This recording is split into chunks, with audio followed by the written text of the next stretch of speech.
Well, welcome to the Debt Matters podcast, where we help Canadians find solutions to their debt with licensed insolvency trustees from across Canada. I'm Wayne Kay, and in today's show, we're going to talk about planning your retirement in Canada. What do you think? Are most people ready for retirement when it comes? How much do you think you need to actually save for your retirement? We're going to talk about some of the non-financial things you need to be aware of as well. And is debt an issue when you're planning your retirement? To help us with this, Bonnie Hooley joins me from LC Taylor, licensed insolvency trustee from Winnipeg. Hi there, Bonnie. Hi, Wayne. It's nice to be with you again. Thank you very much for joining us. And we're looking forward to talking about this topic, retirement in Canada. I don't know why. I don't know if I look old, but everybody always asks me, oh, are you retired? And I'm like, I've got a long ways to go. So maybe I've lived a rough life, Bonnie. It must be, yeah. Because when they start asking, you're just like, I either look extremely wealthy or I look really old. And I'm not quite sure which one it is. But planning for retirement in Canada, this is a big topic because some studies you look at and it's totally nerve-wracking, and I'm scared to death thinking, oh my gosh, according to this study, I have to have $46 million in the bank. It's always scary not knowing the number. And one of the reasons I want to talk about this is CIBC recently did a survey, and they found that only 52% of people surveyed were confident with their retirement plan. So that means half of us are not confident. Of the 50% that are not confident about their retirement, 88% don't have any formal plan for retirement. So that means the majority of us are very unprepared for something that's inevitable.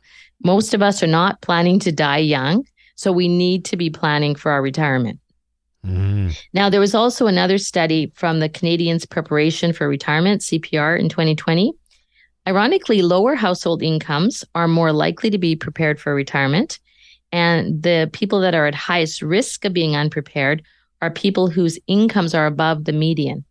And, we could speculate all day about why that is, but the reality is we all need to be prepared for retirement. And it's interesting that, people who are careful with their money, people with lower income are generally more careful with their money, are the ones who are thinking about their retirement and realizing that, I'm going to have to be ready for that as well. I wonder how much, pension plans play into this as well from work places. Because some of them are very healthy. Yes, and that's probably in your 52% of people that feel prepared. I bet you a large portion of those are people that have a pension plan. Because people without a pension plan, they have to rely on a lot of other things like the market being good in order for them to have a good retirement. Now, there are common mistakes that people make when thinking about their retirement. So they think, oh, I could just put this off. They think that, the government's going to look after me anyway, or, my parents are going to die, so I'm going to get a great inheritance, so I won't need it. Oh my. Or they think, I don't need a plan, I'll just wing it. And you think that you're going to have the physical ability to do what you do when you're younger. So when you're younger and your income drops, you have the ability to, get a second job or do something to adjust. But as you age, you're not always able to do the things you used to be able to do. And so you forget about that as part of your plan. You also forget about additional healthcare expenses that might come up as you age that aren't always covered. And then the other one that we probably all fear lately is inflation, and thinking that, if I retire at this amount, that should be good. But as you age, that amount may no longer be good because of the inflation rate. You have to, keep your goals in line with the increasing rate of inflation. Well, how do you plan for that? Like, how do you figure out how much you actually need for your retirement? So how much you need, and the reason numbers would be different depending where you look, depends on when you're going to retire. So if you're going to work till you're 80, then your plan's going to be very different than someone who wants Freedom 55. You also have to think about, will you have debt when you retire? And so how much debt you're planning to bring with you into retirement, if any, is going to depend on how much you're going to need to retire. Also, the kind of things you want to do. If you want to spend your retirement traveling, doing your hobbies, or you're just happy to sit in an old folks home looking at a TV set, different amounts would be required for your retirement. Also, where you want to live. Do you want to stay in your home? Are you going to downsize and move to, a smaller apartment? Do you want to live in different places in the world? And what kind of a lifestyle do you want when you retire? So the amount you need depends on your answer to those questions. So you sort of have to start visualizing, what I want my retirement to look like. So if you wanted your retirement to look pretty much like your life is right now, then a general rule of thumb is that you would need to be able to retire so that you'd be able to draw an income of 70% of what you're earning right now to maintain a current lifestyle that you have. But the reality is, as you age, you will not always be able to maintain the same lifestyle you have. So you could build that dwindling health into your plan. Although some people are extremely healthy right up to the end. So very hard to plan for that sort of thing. So these would be kind of some of the non-financial things that we're going to look at when it comes to retirement. Are there some things that we're missing when it comes to that? Yeah, the non-financial things. So you definitely need to save money for your retirement. Yep. But things that people don't think about that aren't just the money is health insurance. So do you have health insurance that's going to carry you through after you leave work? Because that is going to affect your quality of life. Are you going to be caregiving for others? So aside from the financial aspect, you have to think about that sort of thing. Activities that you'll be able to do or that you want to do.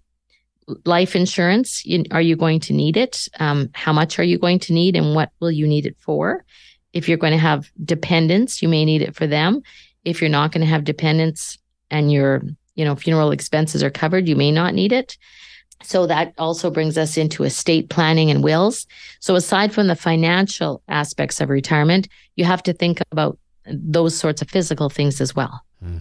There's a lot here that we're going to probably miss. No wonder this is why Canadians do totally say, well, I'm going to just wing it because it's almost too complicated. It almost is. And I love finances and I still went to a professional to get advice and guidance with regard to it. And so you don't even know, where do I get started on something like this? So I think that the key is not to put it off, but to at least start thinking. It's not like you're planning your death, you're planning your retirement. So start thinking about, what do I want my retirement to look like? Just have a discussion with whoever you plan on retiring with. Am I planning on traveling the world? Am I going to work part-time because, I don't want to give up my job. I love it. Just starting to think about visualizing your retirement. Am I going to be doing volunteer work and that sort of thing? Am I going to be waiting to retire until they put me in the care home? Or am I going to be doing something sooner? Just things to think about when you're planning your retirement. And then once you start getting a picture about that, then the next step would be is sort of assess where you are right now. Do you have a lot of time to prepare? If you're 80, you may not have a lot of time to start preparing for your retirement, so you need a plan yesterday. But if you're 40, you can start putting your plan together and you've got a lot more time to work on that plan and to make it a reality for you. Mm-hmm. So just start small, little steps that you can take to get there. And as you near retirement, I strongly suggest that you start to adjust your lifestyle to plan for that. So one of the things, and I may have mentioned this on another podcast, is when my husband was going to retire, even though he was going to have a pension, the income obviously drops, and was I as prepared as I thought I would be? So a year or so before retirement, we took his income and adjusted it so that we were living off what he would get during his pension. And then we could see how comfortably we can manage on the retirement that's coming. And are there things that we're forgetting about or we hadn't planned for or we need to, save for while we had the time to do it before we were jumping into retirement with both feet. Mm-hmm. And I strongly recommend also that part of your plan be that you clear up your debt before retirement.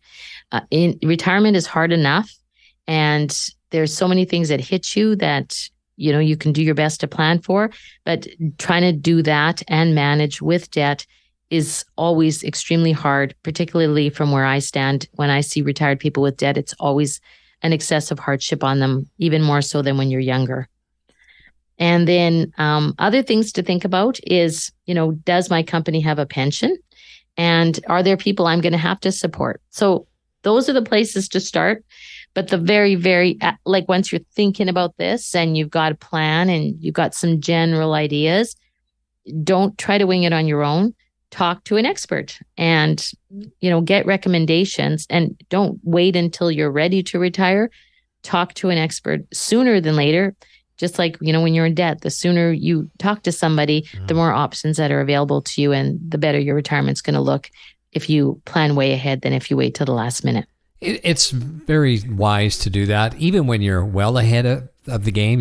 I've got many years until I have to retire, but still, I was going to talk to an accountant on how do you pull out RRSPs without getting taxed to death? Is there some strategies that I should be looking at beforehand, even though I got a ways to go? I think the more prepared, the more questions you ask, the better you'll be. Exactly. Yeah. Because, there's things that you could be doing now that will make your retirement so much better. And, you'll always be looking back and wishing and saying hindsight, right?